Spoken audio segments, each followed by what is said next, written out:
in quest of myself. At what point does the life of a person begin as a writer?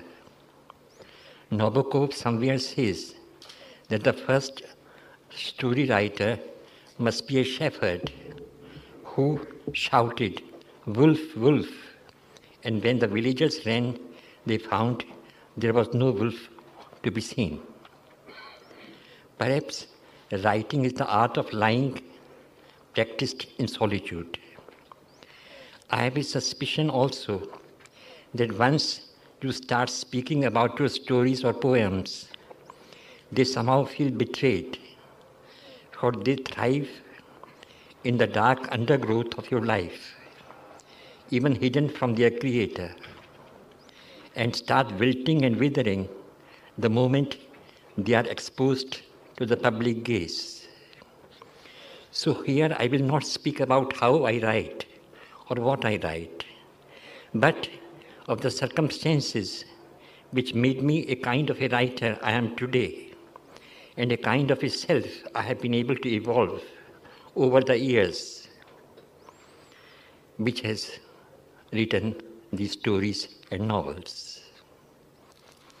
Also, instead of dwelling on my personal experiences, my childhood fantasies, my adolescent loves and loneliness, which play such an important role in shaping one's fictional landscape, I would rather like you to have an overall view of what it was like to live and work in early 50s, when my first stories began to appear along with the stories of other writers of my generation. It was a time of great regeneration in Hindi fiction, as in other fields of literature. Though it is wrong to see direct links between social conditions and literary movements, it can safely be said that the increasing pressure of urbanization after independence disrupted the traditional patterns of life, which led to strange consequences. On the one hand, it led to the spiritual desolation and the sense of uprootedness. At the same time, there appeared a lucid insight into the nature of one's own individuality, which till then was submerged under the suffocating layers of custom and family obligations. There was both a feeling of coming out and closing in, an intoxicated sense of bewilderment caused by the encounter with one's own self, devoid of any external props, a naked self, so to speak. One felt bereft and liberated at the same time. I was very much a part of this semi-westernized middle class, vaguely aware of my Indianness, which could not be neatly capsuled in either caste, regional, or religious identity. When I started writing stories, I wrote of individuals who were trying to make some sense of their fragmentary lives, of people who were both conscious of their newly discovered self and its self-lacerating rootlessness.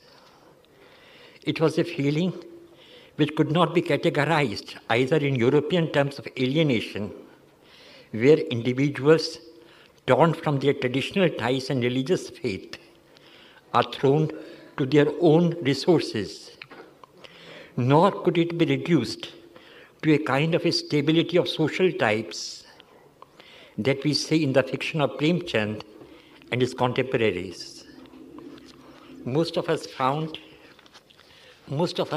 ourselves in a middling, muddled situation where hope was coupled with despair, an inner sense of frustration combined with so much of faith in future.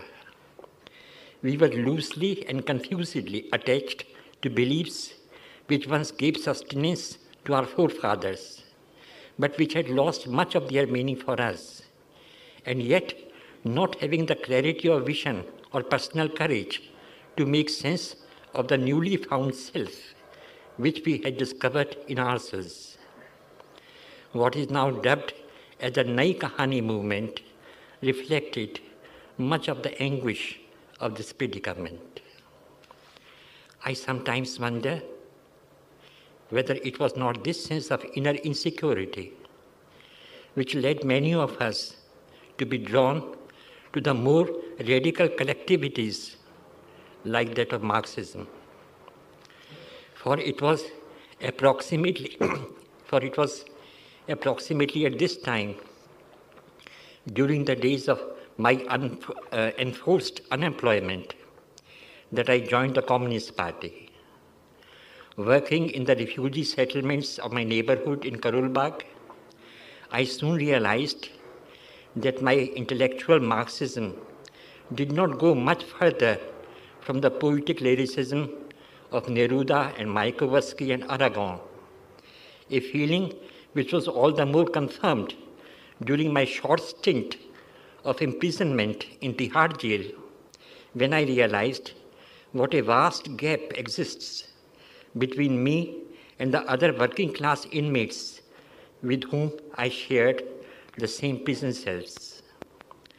So different from Gandhism, my Marxist credo, by putting my faith in some unforeseeable future when everything will be good and just, spared me from seeing the depth of suffering around me. But worse, by blurring my consciousness, it hushed the voice of my conscience. I think Simone Weil was perhaps right. In our time, it is not religion, but revolution which works as an opium of the people. At least on me, it had the same numbing effect. Much later, when I read the testaments of ex-communists, like those of Spender, Ceylon, and Koestler, I realized that so many middle-class intellectuals of my time were attracted towards Marxism, not because they felt any particular fraternity with the exploited classes,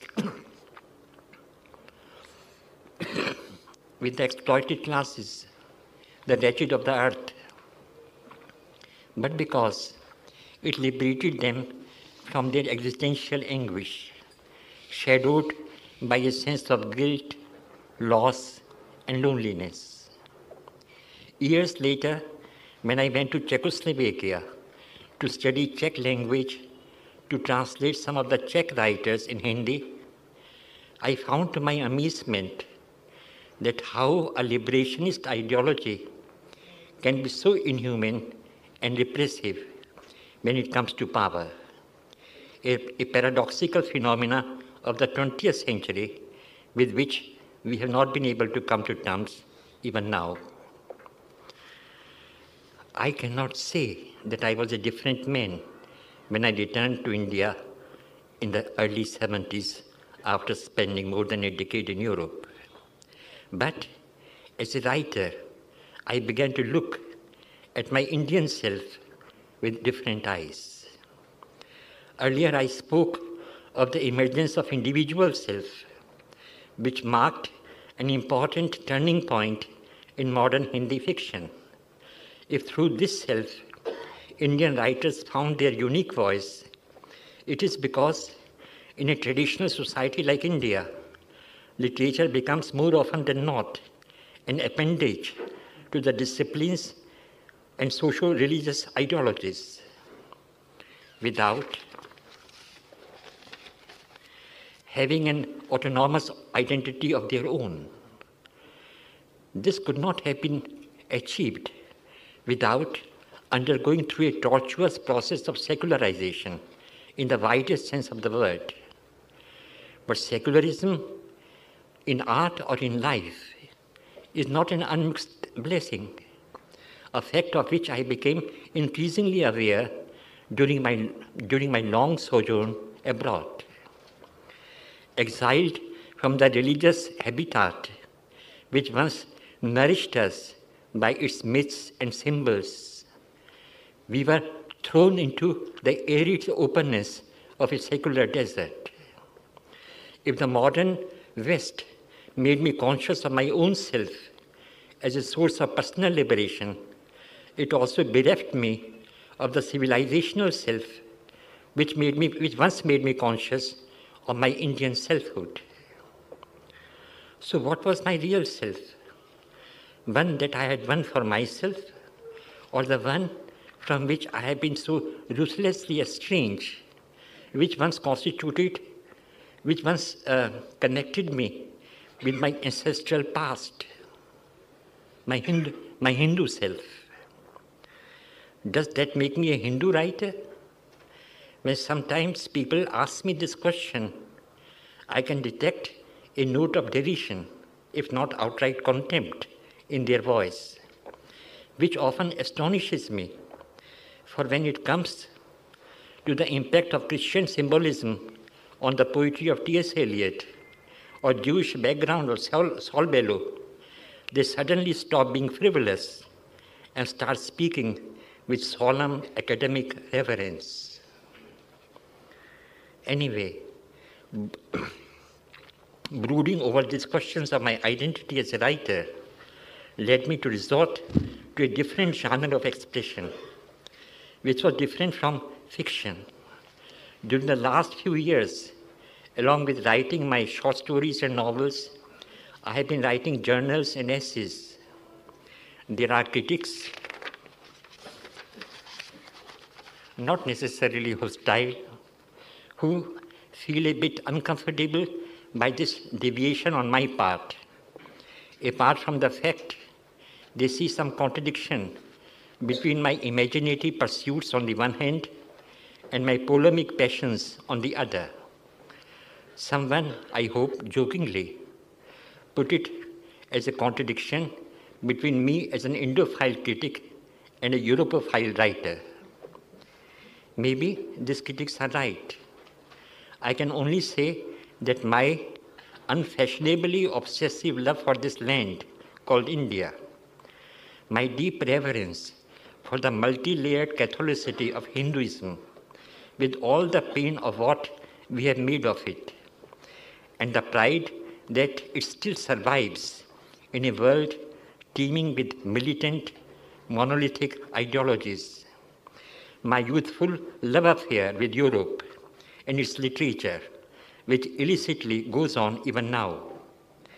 Even my moribund Marxism, they all reside within me, and I cannot reject any one of them without being false to that which constitutes myself today.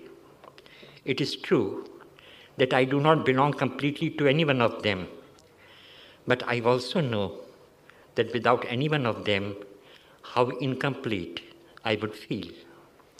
To some people, all these, my past loves and present obsessions, may appear to be strange bedfellows. But so long as they sleep together, I can quietly go to my writing desk. Who knows, many of my stories have not been churned out of their troubled dreams. So what I believe in, if I believe in at all? What is my credo as a writer, as it is usually asked? I suppose I still believe in literature. Not that it does anything, but simply because it is a good feeling that it is there, bruised, battered, abused, but it is still with us. After so many idols of my youthful years have fallen down on the wayside, the beacon light of written word has never dimmed. I do not believe for a moment that under the deafening din of what is called mass media, the soft, hesitant, persistent voice of a poem or a story can ever be hushed. Literature is one grand blue film of our soul. Once we see it, we shall be free from all the pornographic distractions of our time. If, in spite of all the drugs offered by the technological civilization, man has returned again and again the strange, mysteriously real worlds of Homer and Vyas, of Shakespeare and Dostoevsky, it is because man's addiction to truth is perhaps the oldest one, and so long as it remains, literature will survive. Thank you.